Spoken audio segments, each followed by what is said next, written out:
ইউশরাকা বিহি ওয়া ইয়াগফিরু মা দুনা যালিকা লিমান ইয়াশা ওয়া মান ইউশরিক বিল্লাহি ফাকাদ দাল্লা দালালান বাঈদা। আল্লাহ বলেন, আল্লাহ পাক রব্বুল আলামিন শিরকের গুনাহ কখনোই মাফ করবেন না।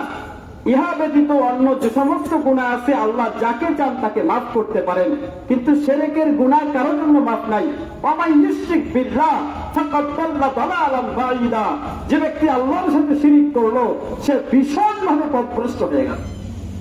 তাইলে আশরাফুল মাখলুকাতের 2 নম্বর মোটাবেকের জিম্মাদারি হলো আল্লাহর জমিন থেকে শিরক এবং কুফরকে দূর করা।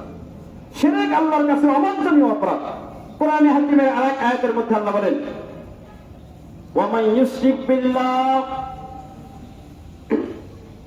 আল্লাহ বলেন ওয়া মান ইউশরিক বিল্লাহ, যে ব্যক্তি আল্লাহর সাথে শিরক করে ফাকাদ হারামাল্লাহু আলাইহিল জান্নাহ, আল্লাহ পাক রব্বুল আলামিন তার উপর জান্নাতকে হারাম করে দেন। যে আল্লাহর সাথে শিরক করে আল্লাহ পাক তার উপরে জান্নাতকে হারাম করে দেন। ওয়া মাওয়াহুন নার, এবং তার ঠিকানা হয় জাহান্নাম।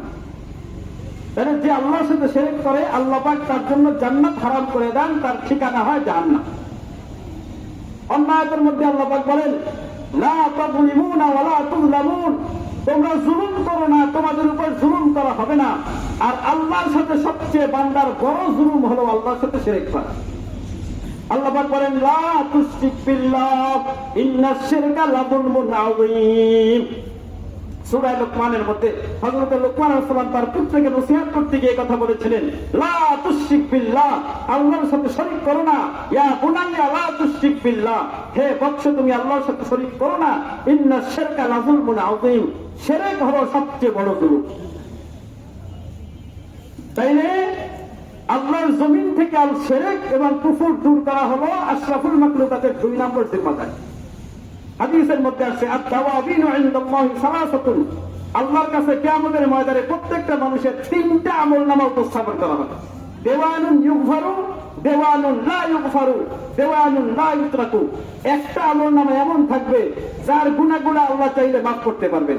সেটা হলো আল্লাহ পাকের সাথে, আল্লাহ পাকের হকের সাথে সম্পর্কিত গুনাহগুলো, নামাজ পড়ে নাই, রোজা রাখে নাই, এই জাতীয় গুনাহ। 2 নম্বর দেওয়ানুন লা ইউগফার, দেওয়ানুন লা ইউতরাকু। 2 নম্বরে এমন গুনাহ যা আল্লাহ চাইলেই মাফ করবেন না। আল্লাহ পাক যতক্ষণ পর্যন্ত বান্দা মাফ না করে আল্লাহ মাফ করবেন না। সেটা হলো বান্দার হক সম্পর্কিত দপ্তর বা আমলনামা।